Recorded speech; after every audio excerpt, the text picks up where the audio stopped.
Hi there, and welcome to this lesson on Pure Mathematics 4.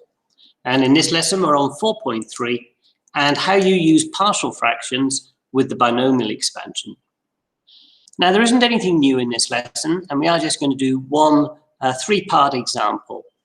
Part one of the example is a reminder on how you use partial fractions. So you're asked to express this algebraic fraction in partial fractions. And the way we do that, this is the standard case.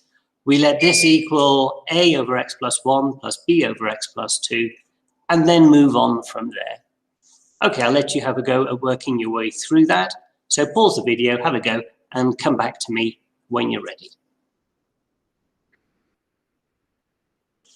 Okay, let's have a look. So if we're going to express that in partial fractions, that's the first step. We say that it should be possible to write this as some constant a divided by x plus 1 plus another constant b divided by x plus 2. Then we add these two fractions together in the normal way. And that gives us a times by x plus 2 plus b times by x plus 1 over the common denominator of x plus 1 times by x plus 2. Now the denominators of both sides of the equation are equal at that point, which means the numerators have to be equal. There are two different methods for doing this type of question. I'm going to use the substitution method, where first of all, I'll substitute in x equals minus 2. And the reason why I choose minus 2 is because it'll make this bracket equal to 0. So just looking at the numerators, 2x plus 5 becomes 2 times minus 2 plus 5 on the left-hand side. And on the right-hand side, we have minus 2 plus 2 in the brackets, which will be 0, and minus 2 plus 1 in the second bracket. That simplifies to minus 4 plus 5 equals 0 plus b times minus 1. And solving that gives us minus b is 1, which means b is equal to minus 1. And then we choose x equals minus 1 because it makes the second bracket equal to 0.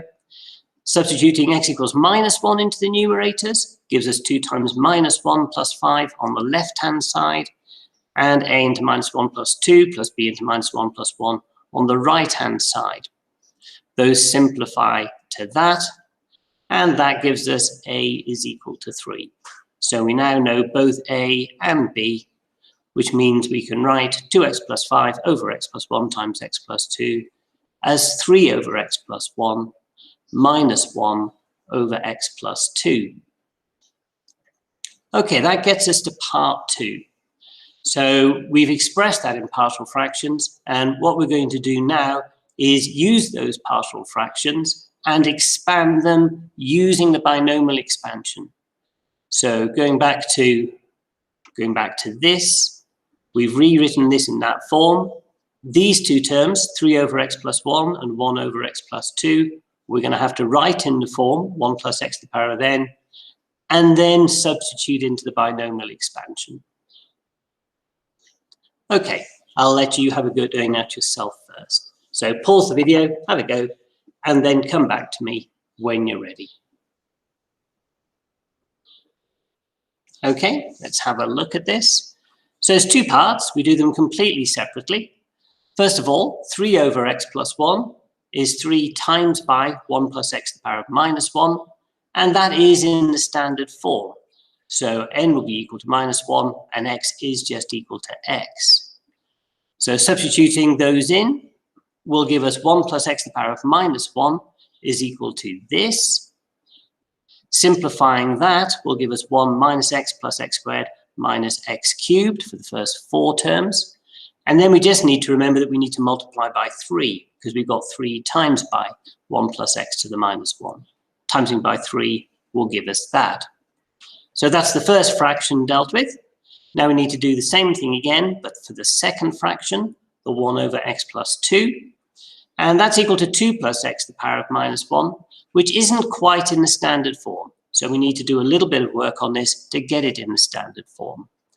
First of all, factorizing by 2. So inside here, we've got 2 into 1 plus a half x, all to the power of minus 1.